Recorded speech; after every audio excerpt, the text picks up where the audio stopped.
Paimon is without a doubt the most mysterious character in the game, and she has multiple theories about her identities, and that would be our topic in this video. Starting off with her most popular theory, her being the unknown goddess. People claim that the unknown goddess drained her powers when she fought the twins, then became small and turned into Paimon. But this is very, very unlikely, because she was trying to stop us and she's the main reason why the twins were separated. And Paimon, on the other hand, is trying to help us find our twin. One more thing I'd like to mention is that the unknown god didn't even struggle while fighting the siblings. She was literally floating in one place and didn't even move the whole fight. And she basically bullied the twins with no difficulty. The identity of the unknown god would be a topic for another video. Next we have the Shade of Time, Istaroth. People think Paimon is Istaroth because she moves when we pause the game, but this is just a game mechanic because we haven't seen her use any time-related abilities lore-wise. People also like to say that she gave us the ability to control time. But first of all, Paimon did not give us such a thing. And second of all, we don't even fast-forward the time. We wait. People also say that Paimon is Istaroth because we found her near the Nameless Island, which is associated with Istaroth. But I would like to remind y'all that we didn't meet Paimon in Mondstadt. We met her in Liu, and specifically in Gaianstone Forest. I believe you're a bit confused now, so let me clear up some stuff. After I awoke, I was all alone. Right up until I met you 2 months ago. Yeah, Paimon really owes you for that. Otherwise, Paimon likely would have drowned. Traveler and Paimon met in Liu 2 months ago before starting their journey in Mondstadt. As I said before, Paimon was fished out from Gaianstone Forest. Gaianstone Forest, where I sealed many gods with my spears. It's basically a graveyard where Morax sealed multiple gods. And Paimon was found there, which would open up a new possibility that Paimon used to be one of those gods that were defeated by Rex Lapis. But again, this is less likely to be the case. Moving on to the next theory, Paimon being a Seelie. Paimon shares some similarities with the Seelies, as they teach humans languages and as well as guiding them, which is literally what Paimon did for the Traveler, as she teach the latter the language of Teyvat during those 2 months. She also refers to herself as the Traveler's best travel guide and companion. But this theory has also been debunked. That's because the Seelies were cursed and stripped out of their mind. And the one and only Seelie that was able to survive and maintain herself was Nabu Malakata, the flower goddess. Next up, we have the theory of Paimon being one of the Moon Sisters, because her color scheme is white just like the moon, and she was also compared to the moon. But once again, this theory is very less likely to be true, because in the Volume 3 of Moonlit Bamboo Forest, we learn that the Moon Sisters killed each other, and the moon we see in the sky is a corpse. And now, since we've got every theory out of the way, I would like to introduce to you my favorite Paimon theory. But before I start, please make sure to watch this video, because this Paimon theory heavily relies on the things I explained there. But I'll still give a quick summary right now. Thousands of years ago, a war happened between the ruler of Celestia, the Primordial One, and an intruder known as the Second Who Came. The latter one and started impersonating the identity of the Primordial One, and used the Irminsul to make everyone believe that he's the Primordial One, and is trying to hide the truth from Teyvat. But if there's anyone who somehow finds out, they will be killed. As for the fate of the Primordial One, we will discuss it in this video.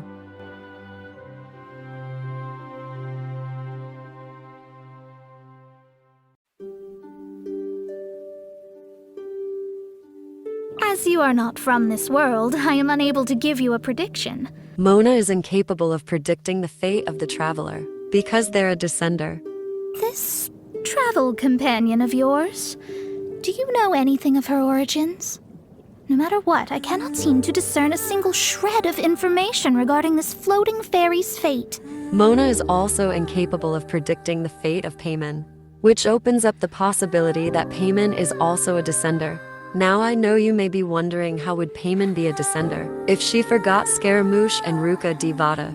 Well, let me tell you that Paimon could be acting in order to avoid suspicion, because it's not the right time yet for her to reveal her true identity to the Traveler.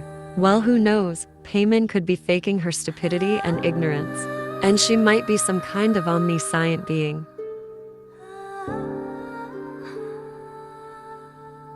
And now we will analyze Paimon's design, starting off with her most noticeable feature, her crown. Apart from the kings, Paimon and the Primordial One are the only individuals who wear a crown, and their crowns look very similar. And precisely when Paimon's crown is upside down. Now moving on to what she's wearing. The things on her sleeves and boots are literally the things that are on the celestial pillars. And Celestia is built by the Primordial One, which proves that Paimon is related to Celestia. Now Paimon's hairpin is a star, which looks like the Primogem, and it's called a Primordial Gem. Adding on to that, the Primordial One is symbolized by the circlet of logos, which is once again a crown with a star motif. One more thing is that the hero's journey icon is a crown with wings, which also symbolizes the Primordial One. And as you can see, there's once again more star motifs. Paimon doesn't only has a star hairpin, but she's also connected to stars. Paimon? What a fascinating being. You two give off not only the essence of wind and earth, but also of... yes, the stars. Huh? The fragrance of what now? That's the weirdest compliment Paimon's ever heard. I'm pretty sure you're tired of me mentioning wings, so let's talk about them now. As you may already know, the Primordial One has wings, but Paimon doesn't. But after all, the whole point of having wings is to fly, which is something she's already capable of doing. But if this isn't a good evidence to you, then let me show you something that you probably haven't seen before. This is an official art of Paimon holding a spear. And if you look closely, you'll notice that the spear got wings. This was posted on Twitter all the way back in 2019, which is why not many players are familiar with it.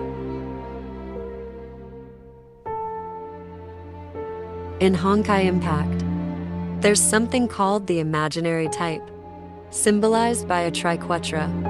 Now in Genshin Impact, we see the Triquetra on Mora and Genesis Crystal. They're both currencies that represent an imaginary concept. Money is an object that holds an imaginary value, which is why Mora and Genesis Crystal have the imaginary symbol. But Paimon is an exception. The Triquetra on her clothes is different. It's upside down.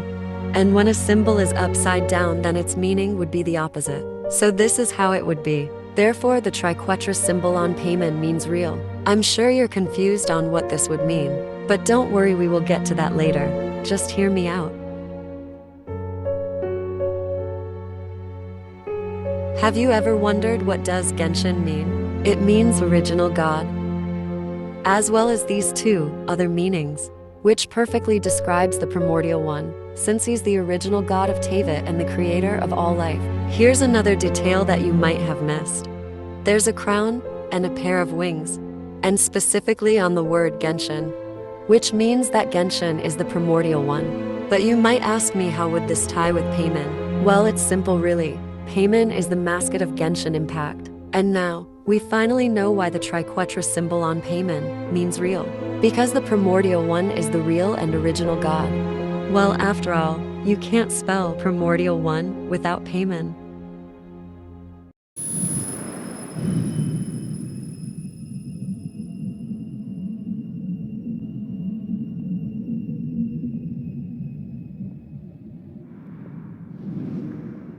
That sound. Traveler, Paimon, Doctor, what have you done? Just a type of sound wave that can quickly put defenseless people into a dream. As I expected, it doesn't have any effect on gods. According to the doctor, he used a device that makes non-gods sleep, and it seems like it worked on Paimon. But as I said before, Paimon could be faking her stupidity and isn't clueless.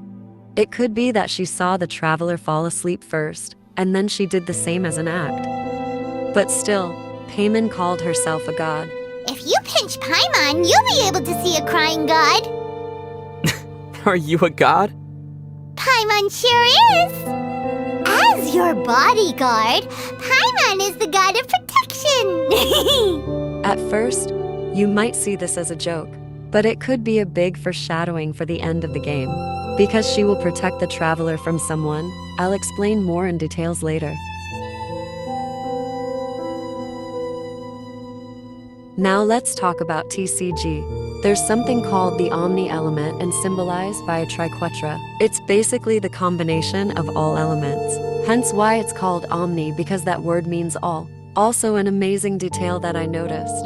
The reason why the Triquetra symbol in TCG is in that specific angle is because the Omni element in TCG is imaginary. Because we don't actually use the elements during TCG, it's just effects. Therefore, it's not real. So if the Omni element in TCG looks like this, then the Omni element would look like this in the real world. Does that remind you of someone? Well, now Paimon not only has the symbol of the Omni, but she's also associated to it. Well, the reason I'm mentioning all of this is because the Primordial one also has the Omni element, because Teyvat and everything in it was created by the Primordial one, and it's stated that the elements are the building blocks of Teyvat, and the elements flow in the ley lines. But if Paimon has all this great power, why is she so weak? As I said in my previous theory video, the Primordial one and the second who came fought each other, and the Primordial one lost. Now what if the Primordial one used a lot of power but became small? Just like what happened to Ruka Divata and Guba. She exhausted her strength, and her form became that of a small child. How strange. For he placed all of his power into the land itself to quell the calamities. His power expended, and his wits greatly reduced. Thus his body decreased in size. By the time he parted ways with us, he wasn't even the height of a human.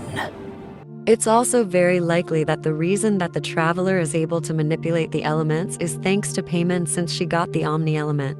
But since she doesn't want to reveal her identity to the Traveler, she uses the statues as an excuse for the Traveler's source of power. If you are caught by the Tenryou Commission, you also can't surrender your vision in exchange for your life. I can tell them that you are my vision. Another reason to have Paimon around. Wait, what? How you're able to freely manipulate elemental power is something I'd like to ascertain. And this floating child is connected to your body in some way? I was merely considering the possibility that you were an external organ. Perhaps there is some invisible force connecting you. Oh, that rules out that possibility. I wonder, did Paimon guide the elemental power to you? But that would mean that Paimon's elemental power would be enough to break through a mountain rock at least 10 meters thick, or cause the waterfall south of Springville to flow backwards. Hey, how would you know anyway? What a fascinating being. You two give off not only the essence of wind and earth, but also of... yes, the stars. Paimon was also shown to be capable of having a resistance to some phenomenons that non-vision users won't be capable of resisting. We received word that a section of the Avidia forest seems to have become contaminated. I hear that strange things are happening to people who cross through that region. So this is the contaminated region that everyone's been talking about. Oh, it definitely looks different from normal. It's like really creepy and suffocating. Do you feel unwell at all? Good. It's as I predicted. Elemental power confers a degree of resistance against the contaminated region's influence. While the Traveler was having headaches, probably caused by the Raiden Shogun, Paimon seemed to be just fine. And whatever was happening to the Traveler in this scene, Paimon again seems fine. Don't you have secrets too? No. Nope. Definitely not.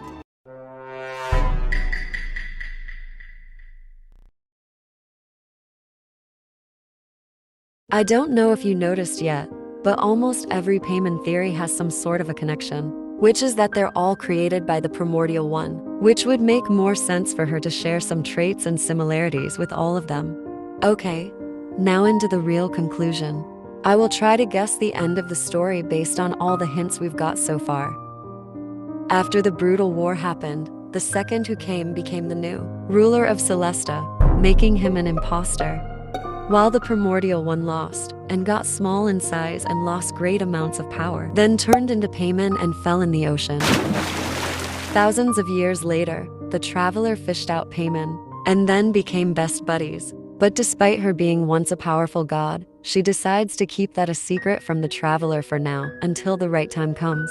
And she secretly gives the traveler the power of the elements. And in the end of their journey, the traveler will unlock the Omni element. And now, once the traveler has reached his peak potential, he can finally face Celestia to save his sibling. But to his surprise, he will be confronted by the imposter, the second throne of heavens. The traveler will be overpowered by his enemy, and will lose. And as he's about to get killed, Paimon will transform into the Primordial One and then protects the traveler. Paimon is the god of protection! And together they will defeat the imposter and save the sibling. And this is how the story of Genshin Impact comes to an end.